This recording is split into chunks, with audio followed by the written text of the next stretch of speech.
अस्सलाम वालेकुम दोस्तों, आज आपको एक ही वीडियो के अंदर हम कंपनी कैसे बनाते हैं, लेज़र कैसे बनाते हैं और वाउचर कैसे बनाते हैं, ये तीनों समझाने जा रहे हैं या पढ़ाने जा रहे हैं।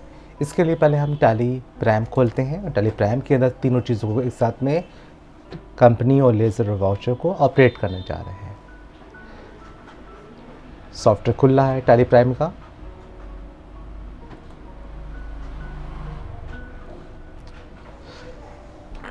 इसे एजुकेशनल मोड के ऊपर खोलते हैं। पहले एक कंपनी बनाते हैं, company information and create company. हमारे सामने एक बहुत ही मेरे होनहार छात्र बैठे हुए हैं, वो हमारे राइट हैंड हैं। उनका नाम है Ayan, AYAN, Ayan space CO company space. सवाल नंबर 1 लगा रहे हैं तो 1 लिख दिया, एंटर एंटर। उनका एड्रेस है मिर्दही टोला MIR DAHI मिर्दही TOLA टोला और सीतापुर SITAPUR सीतापुर। इंटर मारा। स्टेट उनका उत्तर प्रदेश है, एंटर। पिन कोड है 261001, एंटर। मोबाइल नंबर है 05862246493, inter. Mobile number 9415785702, enter. Fax यदि है तो इसको रखा, नहीं तो आगे बढ़े। ईमेल है, वेबसाइट है, इंटर। यहाँ पास फाइनेंशियल ईयर्स 1 अप्रैल 2021 ही रखना है, भले दिसंबर का महीना चल रहा है लेकिन इसको आपको 1 अप्रैल ही रखना है। और तो फाइनेंशियल ईयर्स होता क्या है, ये 1 अप्रैल को स्टार्ट होता है, 31 मार्च को ये ख़त्म होता है। तो यहाँ पास में वर्तमान जो समय चल रहा है दिसंबर के महीने में भी फाइनेंशियल ईयर्स 2020 और 21 का ही बना हुआ है। इंटर।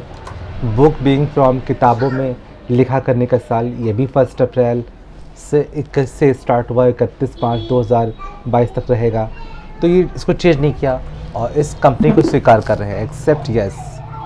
उसके बाद इस तरह का जो है एक क्रिएशन जिसका होने के बाद में कुछ इसके फीचर्स के बारे में पूछता है कि जो कंपनी बनाई है क्या उसका अकाउंट मेंटेन करें, यस। बिल वाइज दिखाएं, यस। इन्वेंट्री भी दिखाएं। अगर इन्वेंट्री यहाँ नो कर देंगे तो इन्वेंट्री का ऑप्शन नहीं खुला करेगा, तो इन्वेंट्री भी दिखाएं। इन्वेंट्री के साथ में उसका जो अकाउंट्स की डिटेल्स दिखाएं, यस सर। GST भी दिखाएं, अगर नो कर देंगे तो GST अटैच नहीं खुलेगा। इसको हम स्वीकार कर रहे हैं। आप उत्तर प्रदेश में रेगुलर ये पूरी कंपनी को कंटिन्यू स्वीकार करते करते करते और यस कर दिया। इस प्रकार से TDS दिखाना नहीं है, एंटर, एक्सेप्ट। तो ये अयान 1 कंपनी हमारी क्रिएट हो गई। तो पहली स्टेप कंप्लीट हुई। कंपनी कैसे बनाते हैं। कंपनी एक कृत्रिम व्यक्ति है जिस पर लोग वाद विवाद कर सकते हैं। कंपनी से के नाम से ही लोग वस्तु को खरीदते और बेचते हैं। यदि कंपनी नहीं बनाएंगे तो क्या हम खरीदें क्या बेचें, इसको हम डिस्क्राइब नहीं कर पाएंगे। कंपनी बनने के बाद इसको लेज़र बनने के लिए पहले हम इसके अंदर क्रिएट ऑप्शन सामने दिख रहा है, क्रिएट पे जाएंगे। इसके अंदर हम लेज़र वाले ऑप्शन के ऊपर एंटर मार देंगे, लेज़र। सवाल पहला पढ़ते हैं, राम से माल ख़रीदा। ये हमारी किताब फिरदौस कंप्यूटर में दे रखी है, उसके अनुसार बोल रहे हैं राम से माल ख़रीदा। जवाब होता है purchase account debit to Ram. तो पहले मेरे मुंह में आया परचेज़। हमने आपको सवाल याद करवाया है परचेज़ कहाँ जाता है, एक पन्ने पे आपको शो कर रखा है किसके अंडर में कौन से ग्रुप जाते हैं। तो purchase under purchase, PURCHASE purchase under जाता है परचेज़ अकाउंट के। एंटर एंटर एंटर, ये मैंने स्वीकार कर लिया। सेल अंडर जाता है सेल के। हमने 2 ही लेज़र साथ बना लिए, परचेज दोनों। अब परचेज टू राम, राम से खरीदेंगे तो राम अंडर जाता है खरीदने पे सन्ड्री क्रेडिटर्स के अंडर में जाता है, स्वीकार कर लिया। सीता को माल बेचा, सीता अंडर जाती हैं बेचने पे सन्ड्री डेबिटर्स। ध्यान रखिएगा सन्ड्री डेबिटर्स और क्रेडिटर्स पे मुझसे मिस्टेक ना होने पाए। ओके, तो सवाल पहला था राम से माल ख़रीदा, परचेज टू राम, परचेज में राम सिंडिकेटर्स में। दूसरा था राम से नकद माल ख़रीदा, अब दोबारा परचेज नहीं बनेगा और कैश का लेज़र बनता नहीं है। नया क्वेश्चन था सीता को माल बेचा, अभी जस्ट मैंने बनाया सीता सन्डी डेबिटर्स में, और फिर बनाया sale under goes to sale. Next question पढ़ते हैं। लिखा हुआ है राम सीता को नकद माल बेचा, कैश टू सेल, कैश का लेज़र नहीं बनना है, सेल सेल में जाता है। नेक्स्ट स्टेप आता है कि राम को भुगतान किया, जब हम उधार ख़रीदते हैं तो इनको भुगतान करना भी होगा, तो राम मेरे वही हैं, तो राम का लेज़र नहीं बनेगा और कैश का लेज़र नहीं बनता है।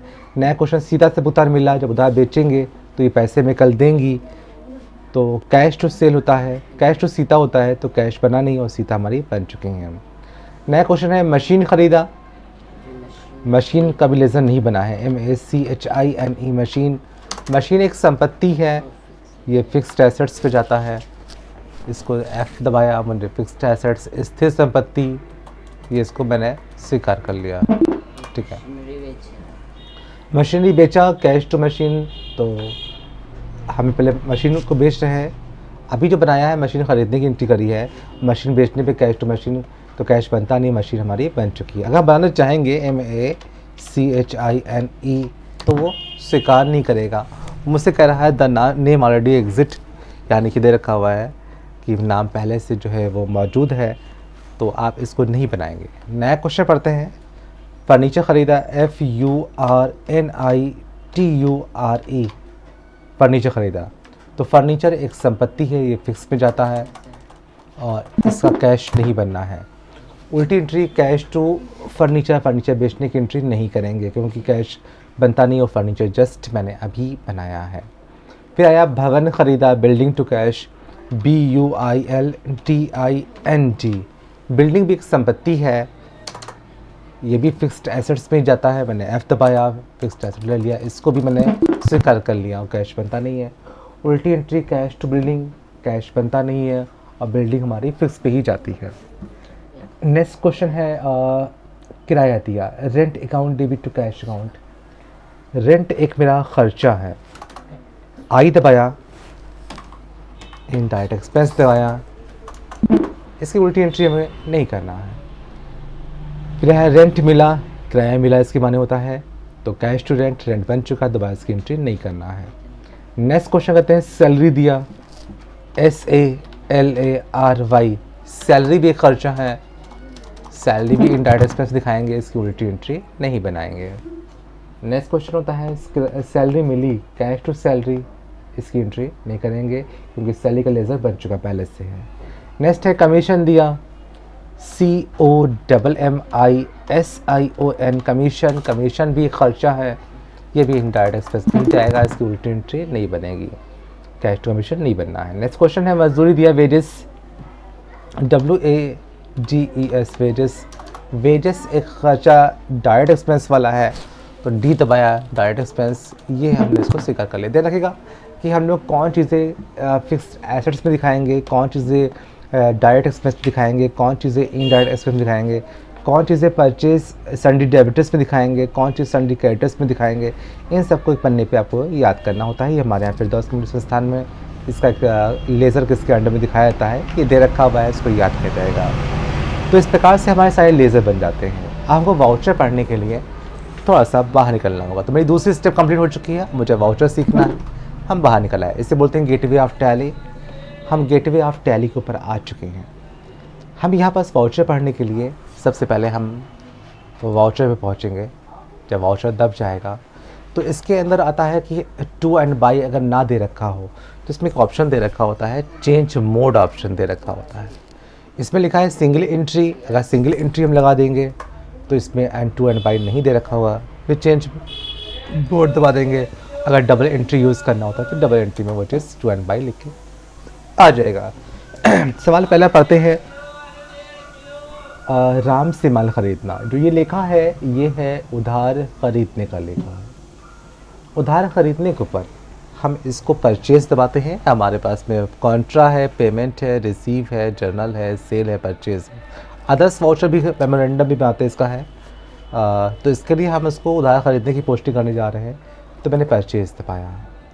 परचेज दबाने के बाद में हमको एज वाउचर यूज़ करते हैं तो फिर चेंज मोड फिर दबा देंगे ताकि टू या बाई लेके आ जाए। तो एज वाउचर ऑप्शन दे रखा हुआ है, एंटर लगा दो, एंटर। इसमें कोई डेट नहीं डालनी है। हम कंटिन्यू आगे बढ़ते हैं। सवाल पहला था राम से माल खरीदा, purchase account debit to Ram account. तो टू के अंदर राम रहेंगे क्योंकि राम का हमने लेज़र सिंडिकेटर्स पे हम दिखा चुके हैं। एंटर मारा, एंटर मारा।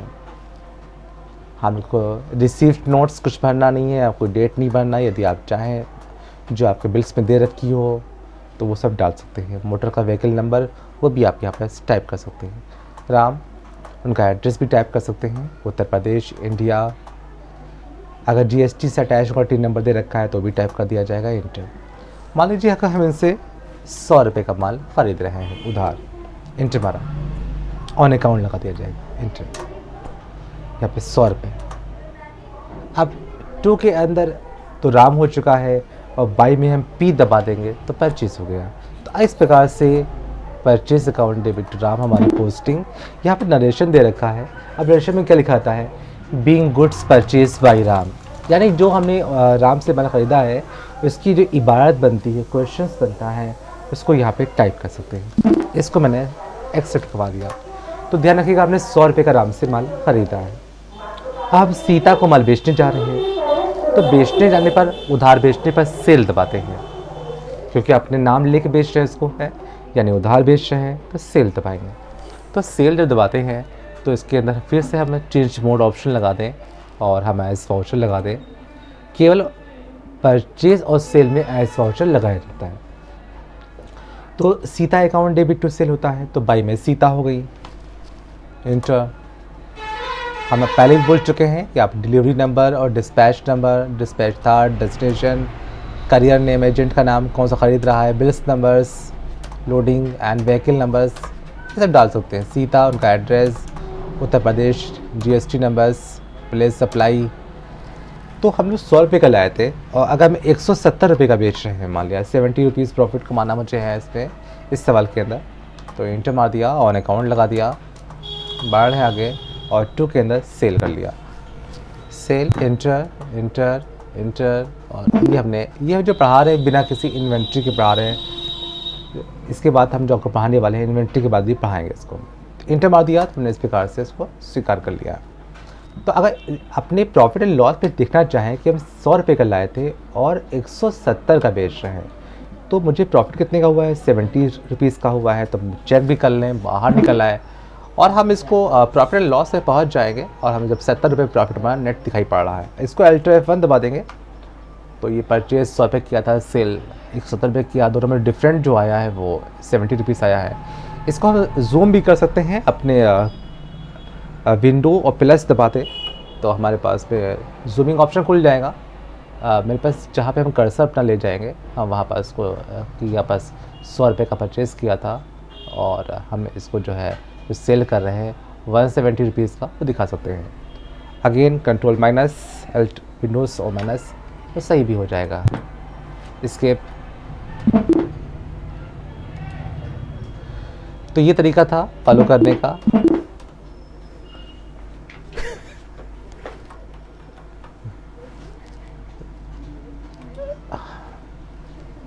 इसकी हमने जूमिंग को ख़त्म करना मुझे है, ऐसे क्लोज कर दिया, फिर से इसको मैक्सिमाइज कर दिया, अपने सॉफ्टवेयर को मैंने बड़ा कर लिया, मैक्सिमाइज। नेक्स्ट क्वेश्चन पढ़ते हैं।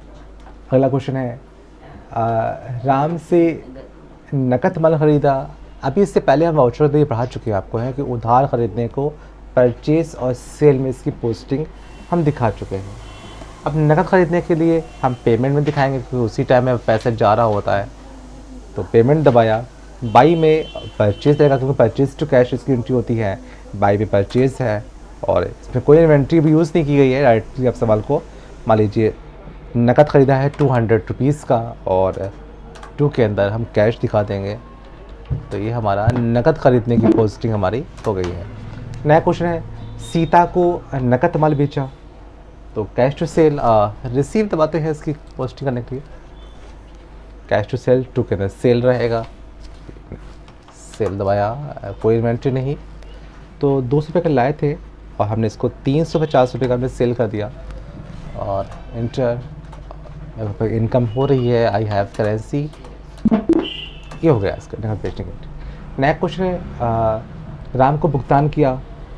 राम को भुगतान करने के लिए पेमेंट ही दबाएंगे हम, क्योंकि जब पैसे जाते हैं तो पेमेंट दबाते हैं। तो बाई के अंदर राम, मान लीजिए अब 100 रुपये की जैसे हमने उधार जिससे लिया था, जितने रुपए का हमें ध्यान रखना है उतने रुपए ही भुगतान करना होगा मुझे आपस में। Ram account debit on account to cash account, ये राम को भुगतान करने की इसकी एंट्री हो गई। नया क्वेश्चन पढ़ते हैं, सीता से भुगतान मिला, तो कैश टू सीता, मुझे अमाउंट भी याद है 170 रुपीज़, तो यहाँ पर उससे भुगतान मिलेगा 170 रुपीज़ ही मिलेगा। तो इसके लिए रिसीव दबाते हैं, भुगतान मिला कैश टू सीता, तो टू के अंदर सीता क्योंकि इनसे मिल रहा है, और 170 रुपीज़, और बाई के अंदर कैश, तो मेरा कैश टू सीता हमारी एंट्री हो गई। अक्सर बच्चे टू एंड बाई को समझने में दिक्कत होती है। इसमें जो भी चीज़ डेबिट होती है वो होती है बाई, या जो लफ्ज़ ऊपर लिखा होता है वो बाई, और जो चीज़ टू में होता है वो टू शो ही कर रहा होता है, वो क्रेडिट होता है। तो इस तरीके से टू एंड बाई को एक्सप्लेनेशन का हो गया है। तो ये नेक्स्ट क्वेश्चन पढ़ते हैं, मशीन ख़रीदा। मशीन ख़रीद रहे हैं तो पैसे वापस से जाएंगे, तो पेमेंट दबाते हैं, पेमेंट बाई में मशीन।